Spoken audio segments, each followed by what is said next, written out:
Bonjour, dans cette vidéo, on va voir comment supprimer les plosifs, c'est-à-dire les consonnes exclusives euh, où ils ont une bande sonore. Tout simplement, c'est la question qui se pose, c'est quoi les plosifs?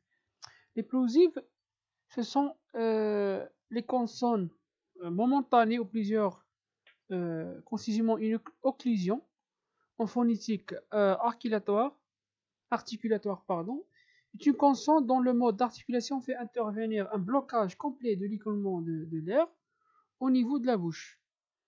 C'est-à-dire, par exemple, les caractères ou l'alphabet P, B, M, T, etc.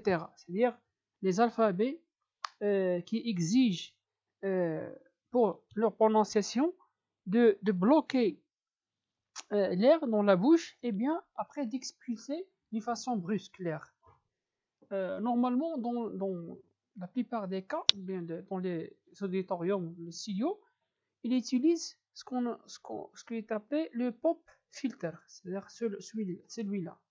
Le pop filter est utilisé tout simplement pour éliminer les plosifs, c'est-à-dire les occlusions, les consonnes occlusives.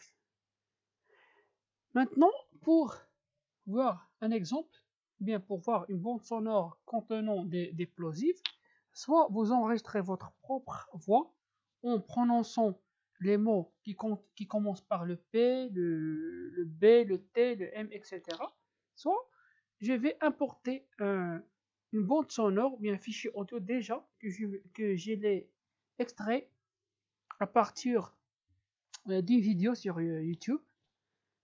Donc je clique sur importer fichier plosif, voilà. Je vais fermer tous les fichiers que j'ai au début. Importer, file. Maintenant je vais chercher le fichier plosif. Donc voilà, plosif mp3. Voilà, un fichier contient le plosif. Je vais lire la bande sonore pour que vous puissiez observer de quoi il s'agit exactement. Peter Piper picked a peck of pickled peppers.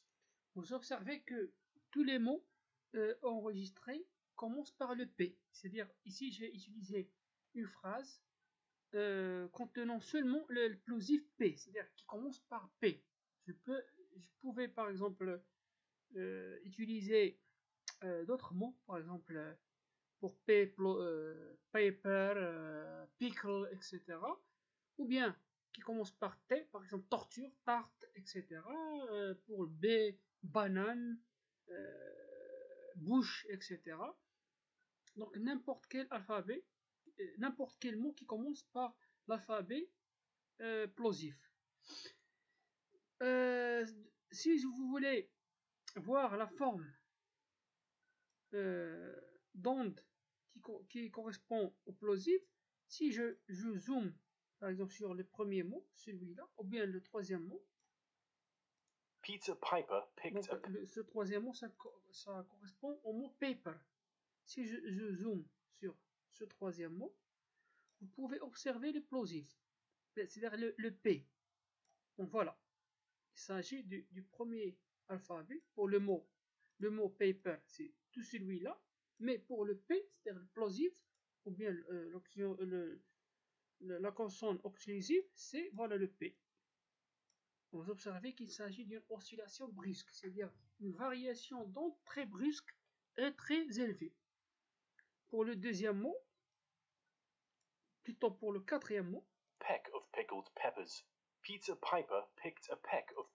Donc ça correspond au peck, le mot peck en anglais. Vous observez toujours pour les occlusions, pour le plosif, ça commence par le P, et chaque alphabet, chaque P est traduit par une variation violente, c'est-à-dire une variation très brusque. Maintenant, l'idée, ou bien le but de cet exercice, c'est comment supprimer les plosifs. C'est-à-dire comment supprimer seulement les ondes qui correspondent au P, au B, ou ou M, donc les alphabets plosifs. Dans ce cas, qu'est-ce qu'on va faire? On va utiliser un filtre bien déterminé. C'est-à-dire le filtre va parcourir la bande sonore. S'il va trouver une plosive, comme celui-là, pour le P, qu'est-ce qu'il va faire? Il va lisser cette oscillation. C'est-à-dire il va diminuer l'amplitude de cette oscillation pour qu'il ne soit pas perturbante au niveau de l'écho. C'est-à-dire si vous écoutez cette morceau, ou bien ce morceau-là, pardon, cette bande sonore, vous allez avoir mal à l'oreille. C'est-à-dire parce que le plosif, ça fond mal aux oreilles. Sinon, comme j'ai déjà dit, si vous êtes dans un auditorium, qu'est-ce que vous allez faire? Tout simplement, vous allez utiliser un pop filter. Mais même avec un pop filter, vous pouvez avoir des plosifs. Dans ce cas, vous allez les traiter en phase de post-production. Grosso modo, pour passer à l'application, qu'est-ce qu'on va faire? Pardon. Qu'est-ce qu'on va faire? On va cliquer sur Effects. Maintenant, on va passer à la suppression des plosifs. On clique sur Effects, Filter et Equalizer, puis FFT Filter. Donc, pour le FFT, ça correspond à la transformée de Fourier. Donc, Effects, Filter et EK. Donc, Effects, Filter and EK, FFT Filter.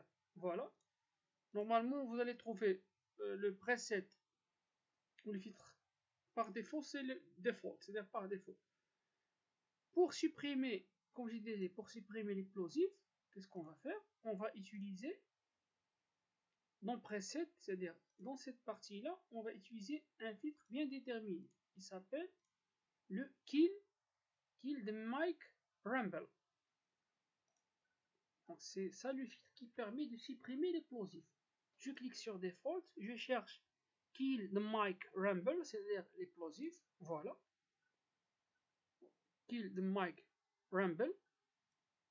Vous pouvez modifier le niveau d'intensité sonore ou la fréquence ou bien ajouter d'autres précisions pour le FFT size, c'est-à-dire la taille de la transformée de Fourier. Vous pouvez ajouter, bien sûr, changer l'apparence de la fenêtre, etc. Vous pouvez choisir d'autres paramètres. Maintenant, si je clique sur appliquer, qu'est-ce que vous allez faire? Qu'est-ce que vous allez observer? Vous allez observer que les plosifs, donc celui-là, et celui-là, et celui-là, ainsi de suite, vont être lissés. C'est-à-dire, ils vont devenir moins, c'est-à-dire l'amplitude va être diminuée. Donc, je clique sur appliquer et vous allez observer qu'est-ce qu'on va obtenir. Donc, appliquer, voilà. Vous observez que les plosifs ont été lissés, c'est-à-dire diminuer la taille pour tous les plosifs. Maintenant, si je lis la bande sonore, à nouveau, voilà. Peter Piper picked a peck. Donc vous allez observer que l'intensité ou bien la force des plosifs qu'on avait au début a été diminuée. C'est-à-dire maintenant la bande sonore va être on peut l'écouter d'une façon plus confortable. Donc c'est ça l'objectif de cet exercice-là. Comme j'ai déjà dit, pour supprimer les plosifs, on utilise Effect, Filter and EK and FFT. Et on utilise le filtre Kill the Mic Rumble. Vous avez plusieurs filtres ici, mais dans ce cas, pour les plosifs, on utilise Kill the Mic Rumble. On va voir par la suite un autre filtre, l'autre exemple. Donc c'est tout pour cet exercice. Merci pour votre attention.